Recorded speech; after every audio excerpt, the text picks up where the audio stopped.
Hey everyone, welcome back to the channel. I hope everyone had a nice Christmas catching up with family, friends and loved ones.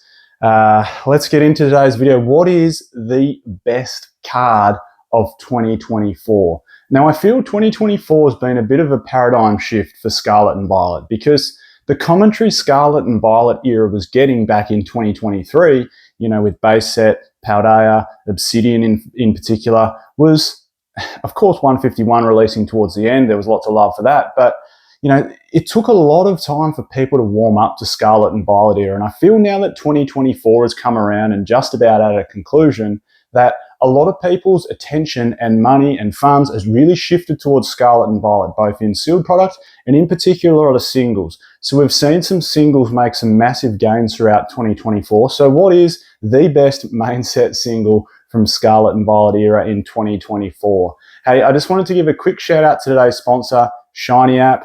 I'm not going to go through it because actually a lot of the imagery that I'm going to show throughout this video comes straight off the Shiny app. So you'll see how versatile it is to actually look up some data and statistics and gains when it comes to cards. So just bear with me on that one.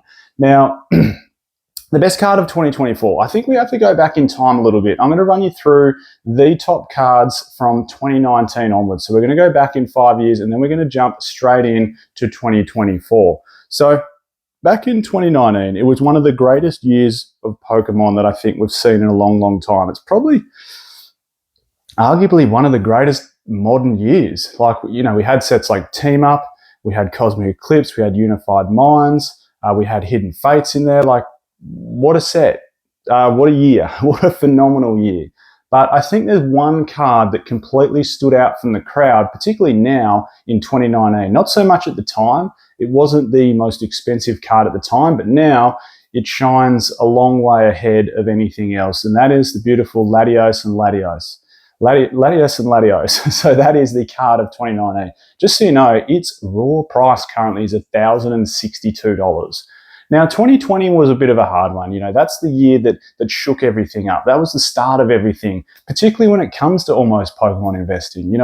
COVID sent everything into lockdown and the whole world into a spin. We had some stimulus checks come people's way. We had Logan Paul, etc. We had, all these influencers starting on the Pokemon bandwagon, whether it was TikToks or Instagram or YouTube. And it was like the birth of almost, the Pokemon investing content on YouTube. And a bit of a shame though, because it wasn't actually the greatest year for Pokemon. We had sets like Rebel Clash, we had Darkness Ablaze, we had Champion's Path, we had Vivid Voltage. I'm going to give an honorable mention to both Charizards from Champion's Path, but I think if we were to pick one card, it's got to be the mascot, and that is the Pikachu from Vivid Voltage, the Rainbow Pikachu. Raw price $135. Look, I know the Champion's Path Charizard's worth a little bit more, but I think this was the card everyone was chasing in 2020.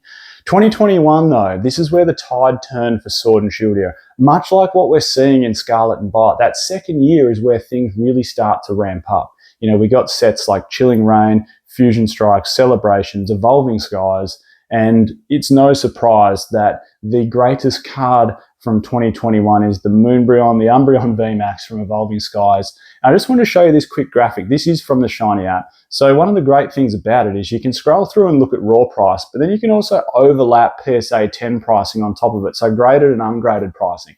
And you can see the discrepancy there. So, Moonbryon, what's it sitting at? About $2,000 as a PSA 10. I think some copies are recently sold for, and $1,400 or thereabouts as a ungraded copy. Like this card, it was the chase. People calling it the modern Charizard. That's the one that took the cake in 2021. And how cool is that feature you can do on the Shiny app there? What are we up to? 2022. Again, things really ramped up for the Sword and Shield era here. We had sets like Astral Radiance come out, Lost Origin. We had what else? We have Silver Tempest towards the end there. So another stellar year when it comes to Sword and Shield. But I think one card, and particularly the artwork of that one card, stood upon the rest, and that is the Giratina. Shinji Kanda, great artist, very sort of new to the Pokemon TCG, but producing some beautiful cards. Current raw price, $500 US. 2023, look, like I was saying at the start of this video, was the era of Scarlet and Violet, and look, I don't want to include Crown Zenith because I want to move our attention to Scarlet and Violet for 2023, but I think one card well and truly stood out above everything else. It was hard maybe not to give it to the 151 Charizard, but for me, it's definitely the Magikarp from Paldea Evolved. And, you know, the price movement that card's had, its PSA 10 pricing in particular because of how hard it is to grade, I think that was the card of 2023. Now, this brings about the big question, what is the card for 2024? So, some honourable mentions. First off, I want to give an honourable mention to Greninja from Twilight Masquerade. I think this card, and this is one of the reasons I'm giving it an honourable mention, this card took everyone by storm. Even myself, when Twilight Masquerade, when I saw the set list, I was like, okay, that Greninja, that's a cool splash of colour. I like the artwork on it. But the rest of the set, I was like, it's a bit mediocre. And then Greninja just come out of the gates absolutely firing way more than I think anyone expected. And, you know, it sort of hovered or jumped up and hovered around that 300, back down to 280, 290, back to 300, back down to 290, back to 300. And now it's sitting at $323. I sort of thought this card maybe, you know, would dip down to a 200 or $250 raw card, but it surprised me and actually gone a little bit in the other direction. I think, you know, this was the time when Pokemon really upped the pull rates. Pull rates are around 1 in 900 for the special illustration rare from Twilight Masquerade, in particular, of course, this Greninja, which is pretty much on par with like pulling that Giratina V from Lost Origin. You know, pull rates are about 1 in, you know, 8 to 900 out of that card as well. So that really bumps up the raw pricing when, of course, pull rates get more difficult. I mean, I know that's a bit of a no-brainer, isn't it? When pull rates are easier, of course, the price is going to be lower. Like if 1 in 100 packs, you get a special illustration rare, it's going to be cheaper than if it's 1 in 1,000 packs, isn't it? Just common sense. So that's one special mention. Second special mention is to the Latias, the special illustration rare from Surging Sparks. And what a set Surging Sparks has proven to be.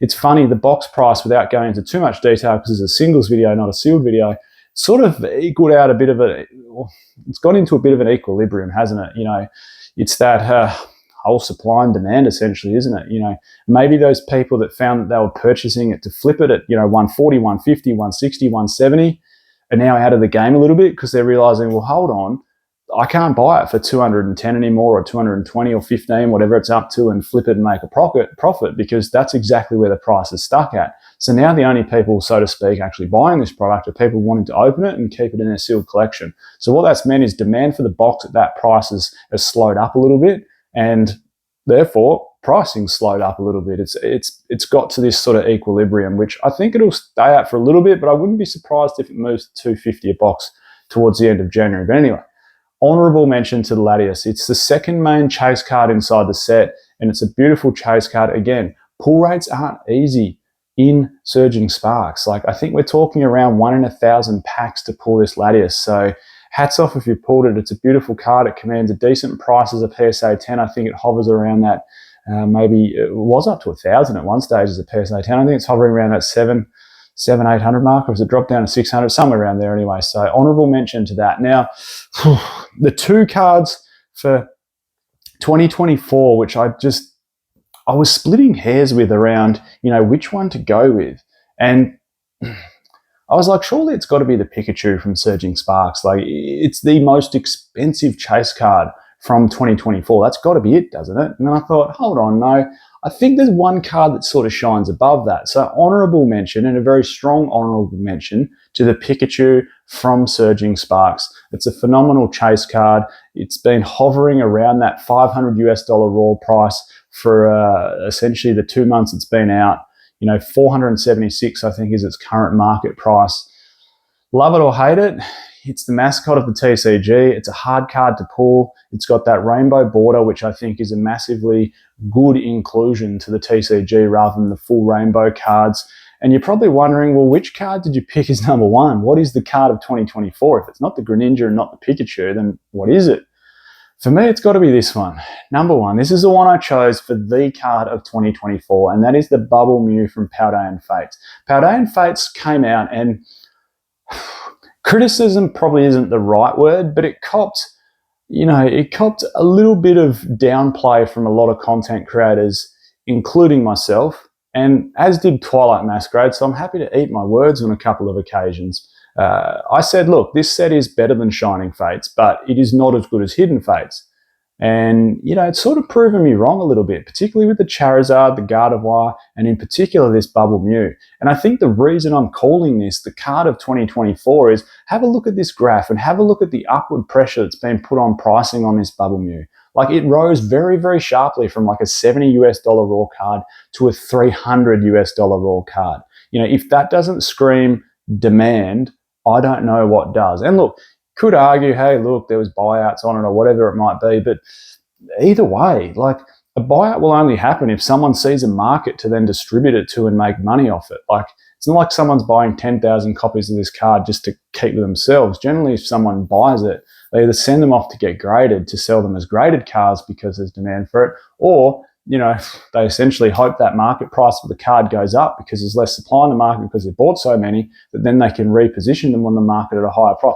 Either way, it means there's some sort of demand for that card, whether you call that generic or not generic demand.